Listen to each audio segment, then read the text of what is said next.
Hello everyone, हम लोगों का प्रश्न है 162 का अभाज्य गुणनखंड क्या है। तो चलिए दोस्तों 162 का अभाज्य गुणनखंड निकालते हैं। तो देखिए दोस्तों, हम क्या करेंगे, 162 जो यह संख्या है इसको यहाँ पर लिख लेंगे कुछ इस प्रकार से।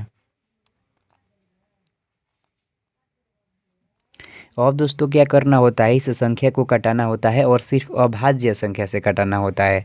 तो देखिए दोस्तों, सबसे छोटी अभाज्य संख्या 2 होती है। तो हम देखेंगे क्या यह संख्या 2 से कटेगी। तो देखिए दोस्तों, यह जो संख्या है इसका इकाई अंक यहाँ पर 2 है, इसलिए क्या होगा, यह संख्या 2 से कट जाएगी। क्योंकि दोस्तों हम लोग जानते हैं कि जिस भी संख्या के इकाई अंक यदि 0 रहता है, 2 रहता है, 4 रहता है, 6 रहता है और 8 रहता है तो वह संख्या 2 से कट जाती है। इसलिए यह भी संख्या 2 से कट जाएगी। तो चलिए इसको हम 2 से कटा देते हैं।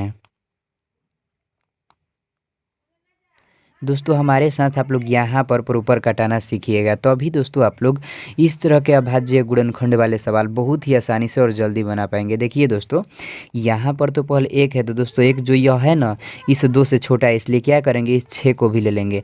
तो 1 और 6 मिलकर कितना हो जाएगा, 16 हो जाएगा। तो अब दोस्तों हम देखेंगे कि इस 2 के पहाड़ा में कितने बार में 16 आता है, तो 8 बार में आता है। इसलिए दोस्तों क्या होगा, यह 16 जो है इस 2 से 8 बार में कट जाएगा।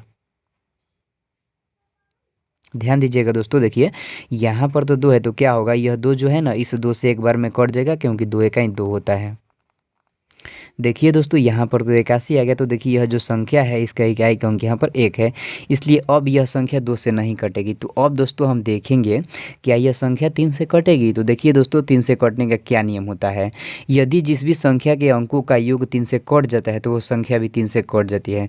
तो चलिए इस संख्या के अंकों को जोड़ते हैं और देखते हैं क्या 3 से कटता है। तो देखिए इस 8 में इस 1 को जोड़ने कितना होगा, 9 होगा। तो दोस्तों 9 जो संख्या है वो 3 से कट जाती है, इसलिए 81 जो यह संख्या है ना, यह भी 3 से कट जाएगी। तो चलिए इसको हम 3 से कटा देते हैं।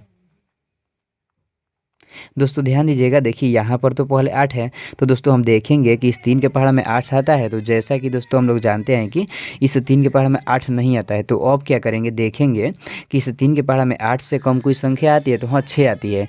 इसलिए दोस्तों हम क्या करेंगे, इस 8 को 6 बना देंगे। तो दोस्तों इस 8 को 6 बनाने के लिए क्या करना होगा, इस 8 में से इधर 2 भेजना होगा। तो चलिए हम भेज देते हैं। ध्यान दीजिएगा दोस्तों, देखिए यहाँ पर तो 8 था, लेकिन 8 में से जब इधर 2 चला गया तो यहाँ पर कितना हो गया, 6 ना हो गया। अब दोस्तों क्या होगा, यह 6 जो है इस 3 से 2 बार में कट जाएगा, क्योंकि 3 दूना 6 होता है। ध्यान दीजिएगा दोस्तों, देखिए इस 1 के आगे आकर 2 लग गया है, तो 2 और 1 मिलकर कितना हो जाएगा, 21 हो जाएगा। इसलिए दोस्तों अब क्या होगा, यह 21 भी इस 3 से 7 बार में कट जाएगा, क्योंकि 3 7 21 होता है। यहाँ पर तो दोस्तों 27 आ गया, तो 27 को हम 3 से कटा देंगे तो यह 9 बार में कट जाएगा, क्योंकि 3 आवा 27 होता है। यहाँ पर तो दोस्तों 9 आ गया, तो 9 को हम 3 से कटा देंगे तो यह 3 बार में कट जाएगा, क्योंकि 3 के 9 होता है। यहाँ पर तो दोस्तों 3 आ गया, तो 3 को हम 3 से कटा देंगे तो यह 1 बार में कट जाएगा।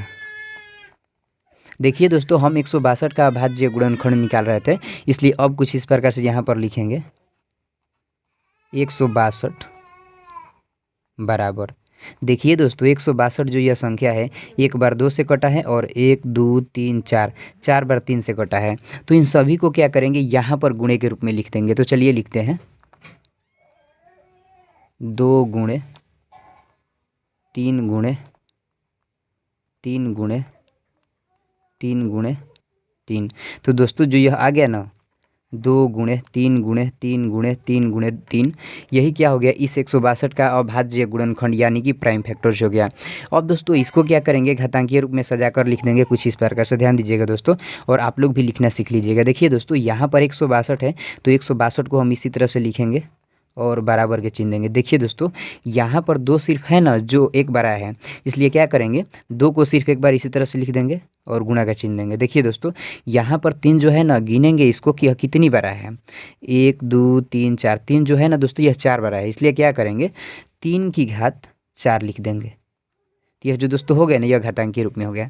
तो आई होप दोस्तों आप लोग इस वीडियो में जान गए होंगे कि 162 का अभाज्य गुणनखंड यानी कि प्राइम फैक्टर्स क्या होता है।